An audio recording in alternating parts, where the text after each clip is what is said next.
This might hurt your feelings, but I don't care, right? This might make you feel like, well, no, that can't be right. I don't care because this is the only thing that really ever matters, right? Now, before dive into this, if you have never heard of me, you've never seen me before, I'm Mike. This is what's better than great. All right. And I'm about to tell you that the only thing that matters in this world is results. Right now, I know you want to fight it. I know you don't want to accept that. I know that you want to think that it's the thought that counts.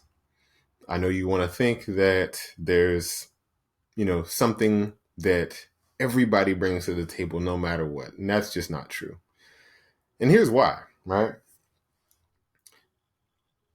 You have to get results.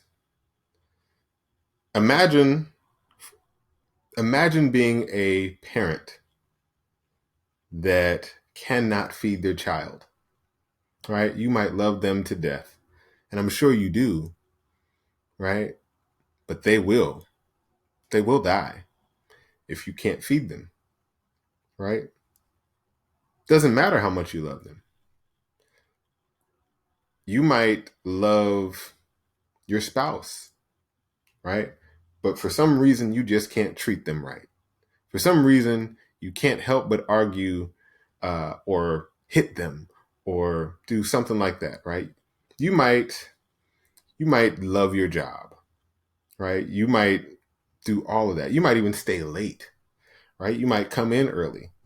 You might do all the things that you know, all the business gurus tell you to do, or, all the people who you find online tell you to do. And who am I to say anything else? Because obviously we're online. But my opinion is this, and I've learned this opinion the hard way.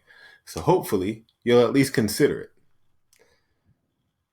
If you love your job and you don't get results, you are not worthy of it. If you love your children and can't feed them, you are not worthy of them, right? If you love your spouse and you can't keep yourself from harming them either physically, emotionally, spiritually, any of those areas that are important, you don't deserve them. And anything you don't deserve gets taken away, right? Now, this is the thing.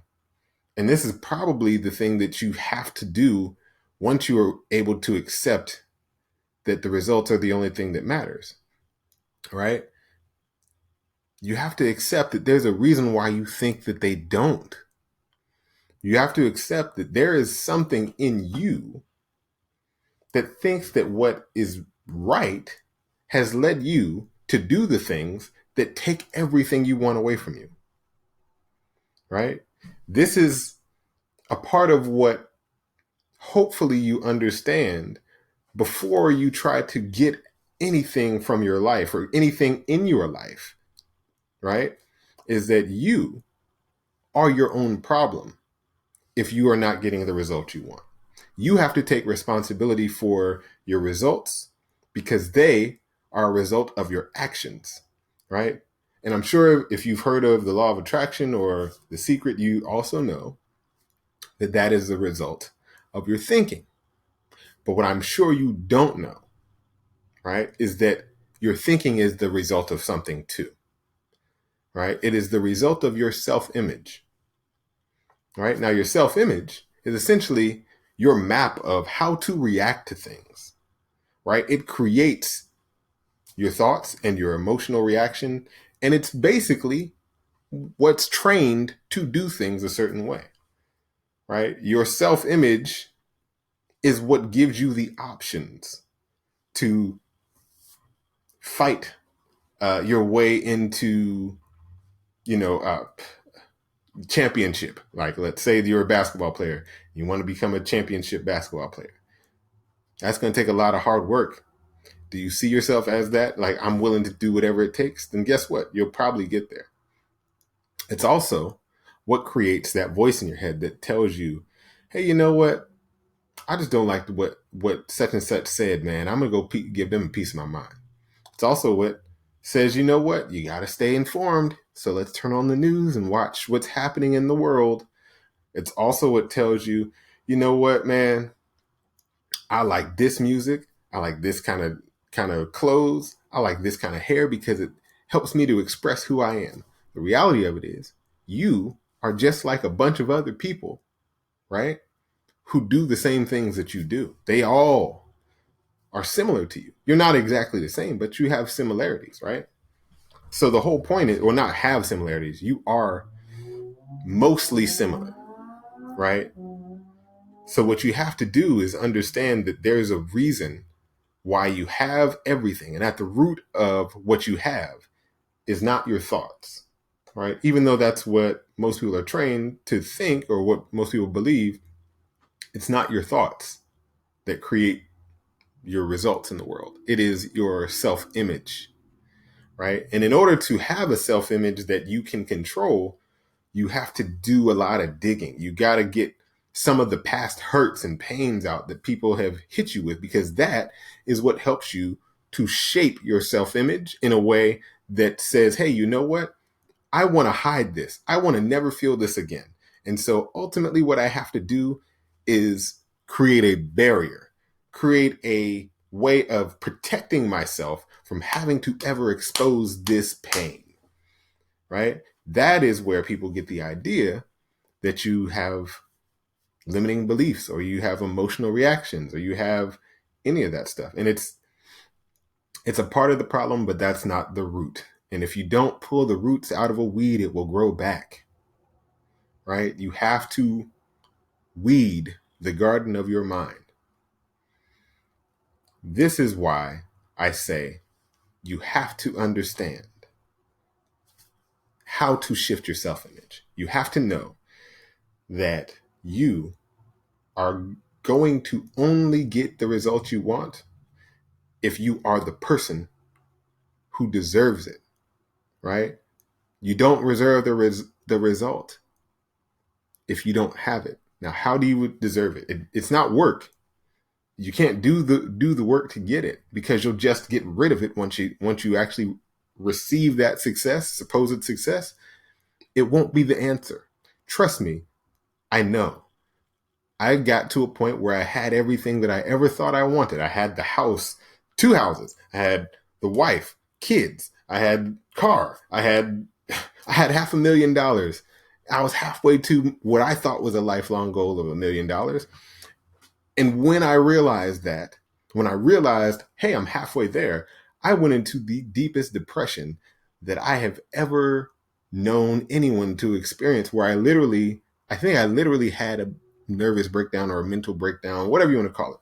Shortly thereafter, I was diagnosed with PTSD. I managed to figure out a way through all of the stuff that I'm basically explaining to you, how to not only manage my PTSD, not have any more anxiety attacks, to be able to go into stressful situations and be able to know that I am in control 100%, right? So this is really important that you get it, okay? Everything I'm teaching you about shifting your self-image is what I had to do. Once I shifted my self-image, within a year, I found, because I was divorced at the time, I had found the woman of my dreams that I am now married to 5 years later, right? I was able to manifest one of my dream jobs that next year. After that first year was done, I manifested the other, right? You can believe in the law of attraction. You can believe in whatever you want to believe in. You can call it whatever you want to call it. You can call it karma. You can call it anything. But the point is this: all of it stems from you. All of it stems from how you see yourself and what you think you deserve. And if you can't change how you see yourself, then you will not ever let yourself be happy. You won't let yourself, because you are not your thoughts. You are not your emotions. You're not. If you were, you could just say, I want this, and you could go get it. And you would never have to feel any pain, because you could avoid the pain, right? You could also tell yourself, hey, I don't want to feel pain, and it would go away. But it doesn't, right? The reason why you feel pain in certain areas where other people don't is because of your self-image. It's really that simple. I'm not talking about physical pain where I cut myself or break my arm or, something like that. I'm talking about stress. I'm talking about emotional pain, right? Which is still real. I'm not saying that it's not, but you have to understand that not everybody reacts the way that you do. Not everybody will feel what you feel and do the same thing that you do. And if you are a person, you're based on the same exact thing. You are literally based on DNA and carbon, right? Which is all just matter, really, when it all boils down to it. So why are you any different? Why doesn't everybody react the same way? And that's what you have to understand, is that you are always in control of your self-image. You're, because of that, in control of your emotions and your thoughts. You're in control of your comfort zone, and it can expand at will. You can literally go from being like, hey, I'm afraid of spiders, right? To holding a spider in the palm of your hand and chilling. If you accept, right? If you accept that you are that person. That's not as easy as it sounds, right? But it is true, right? So how did I come up with this, right? Because of my PTSD, what I was able to learn is that there is a system in your brain, right? And we'll just call it the old brain, that contains in it the things that create what we believe is our personality, our routines, our habits, our goals, our wishes, our wants, our dreams, our fears, all of that. It's all comes from this part of your brain, right? And you really, until you can shift your self-image, can't control your reaction to it, because it's there to protect you from danger. This brain is so old that it actually believes that anything that you can imagine that could be bad will happen. And so it protects you, right? It protects you by keeping you away from things that could potentially lead to danger. It doesn't have to be dangerous. It just has to make you feel fear, and then you go away, right? You won't do it if you don't know how to shift your image. Now, here's the thing. You can train that part of your brain to fight instead of run. You can train that part of your brain to have courage instead of being afraid, right? Your reaction to fear is conditionable. You can condition yourself into a warrior, right? And that's actually what they do. I know, because I was in the army. You're conditioned to respond to things that would make the normal and regular person afraid and then run. You are conditioned to run towards it. You're conditioned to go after it. And so what I learned is, well, essentially, if that's what they're doing, why can't I do that to myself? Right? And it's all based on this thing, Pavlov's dog. Not going to get too deep into it, but how anything is conditioned to respond in a certain way is how everything is conditioned to respond. And you can condition yourself if you know the right way. All right. And conditioning yourself is what creates that self-image. Right. Now, it does take some time to do it the conditioning way, but it starts by creating, literally just a decision to create a self-image, right? And a focal point. I'll call it a purpose, right? It's what drives you. It's what keeps you going. Once you have that, once you know how to shift your self-image and you align it with your purpose, everything immediately starts to just flow to you. And the reason why is because it has to, because you deserve it. You realize you deserve it, and nothing will get in your way. This is something that is kind of a thing that most people never knew. It's something that there are interviews you can find of Steve Jobs saying that what I found out was that you could put a dent in the universe, right? It's sheer will to say this will happen and nothing else is acceptable. And getting a little bit deep here, I want to let you guys, I don't want to make this too long, but I want to make sure that you guys understand you can shift your self-image. And that is the key to bring you and to attract anything you want, to manifest anything you want into your life. All right. I actually wrote a book called Manifest Anything. And if you want to check that out, it's at what'sbetterthangreat.com/book. It's going to teach you what I did to shift my self-image, right? So that I could manifest the things I wanted. And at the time I didn't know it, but I did it because it was what helped me to get past anxiety. And once I found it, I was manifesting any and everything I wanted pretty much immediately. I won't say immediately because, like I said, it took a year to find my current wife, but it's pretty much at will. It feels effortless. You don't know that you're doing it, right? And so if you want to check that book out, go ahead and check it out at what'sbetterthangreat.com/book. All right. Hopefully this helped you guys out.